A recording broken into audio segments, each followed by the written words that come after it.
अस्सलाम वालेकुम। आज हम चने की दाल बनाएंगे। ये चने मैंने दाल ले लिए, इसको मैंने साफ़ कर लिया। साफ़ करने के बाद अब इसको मैं कोई 5 मिनट भूनूंगी। दाल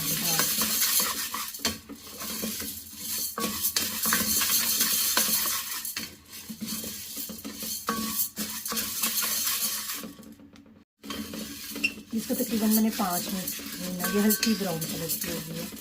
अब इसको मैं ग्राइंड कर लूँगी।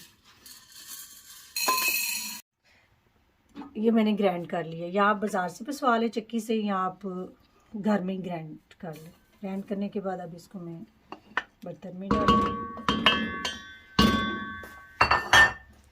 इसमें देसी घी यूज़ करूँगी एज़ हस्बी ख्वाहिश। जितना आप अगर ज़्यादा घी पसंद करते हैं तो ज़्यादा डाल लें, कम करते हैं तो कम डाल लें। मैं कम ही यूज़ करती हूँ। मैं इसको भूनूँगी तकरीबन 5 से 10 मिनट तक भूनूँगी। बड़ी अच्छी चीज़ है, ख़ास तौर पे जो लोग जॉब करते हैं या बच्चे स्टूडेंट्स पढ़ते हैं उनको के लिए मीठी भी है और अच्छी भी है। ताकत है के लिए बड़ा अच्छा नुस्खा है। ये मैंने अपनी नानी अम्मी से सीखी थी।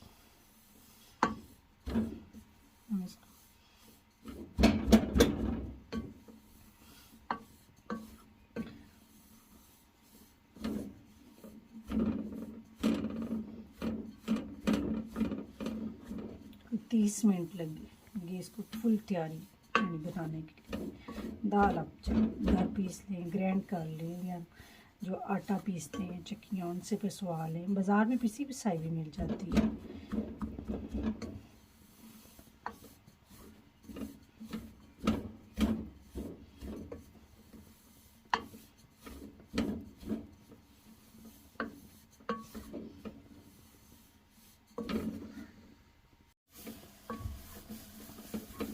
पाँच मिनट ना इस तरह की शेप में आ जाएगी। फिर अभी मैं इसे भूनती जाऊंगी। जब ये भून जाएगी तो मज़ीद सी घी छोड़ देगी और इसका ना कलर भी चेंज हो जाएगा।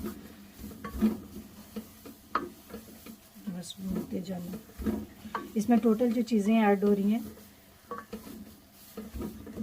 देसी घी है, चने की दाल है,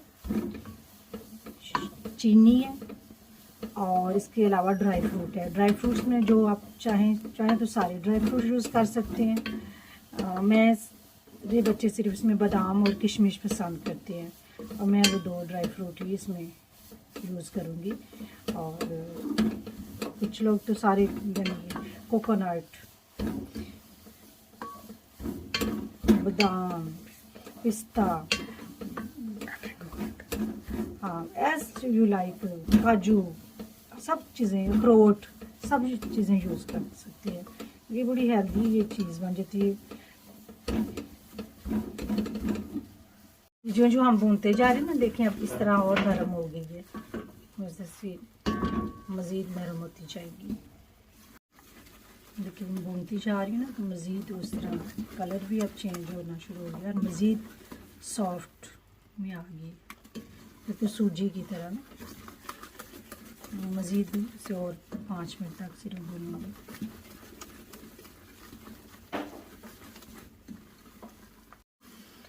आपको इसमें बिल्कुल लो फ्लेम पे, यानी हल्की आंच पे आप लोगों ने भूनना है। और ये तकरीबन अब भून चुकी है। देखिए इसका कलर भी चेंज हो चुका है और मज़ीद आप इसको चेक करके भी अंदाज़ा लगा सकते हैं। अब भून चुकी है। अब इसमें मैं शुगर ऐड करूँगी। शुगर भी एज ए रिक्वायर्ड आप यूज़ कर सकते हैं। कुछ लोग ज़्यादा शुगर कर लेते हैं, कुछ लोग कम शुगर लेते हैं। मेरे घर में नॉर्मल सी शुगर यूज़ होती है, तो मैंने उस हिसाब से इसमें ऐड की है। शुगर डालने के बाद 2 मिनट सिर्फ इसे मिक्स करेंगे। अब इसमें मैं ये बादाम ऐड कर रही हूँ। अगर बादाम आपने काट के या ग्राइंड करके डालने हैं तो भी डाल सकते हैं। अब इसके बाद मैं लास्ट आइटम ये किशमिश का यूज़ कर रही हूँ। एक ये ये आपकी मज़ेदार सर्दियों की सौगात तैयार है। ये बच्चों को बना के दें, अपने हस्बैंड को बना के दें, अपने भाइयों को बना के दें। आप खुद इंजॉय करें, बहुत मज़ा आएगा आपको इंशाल्लाह। ओके जी, अल्लाह हाफिज़।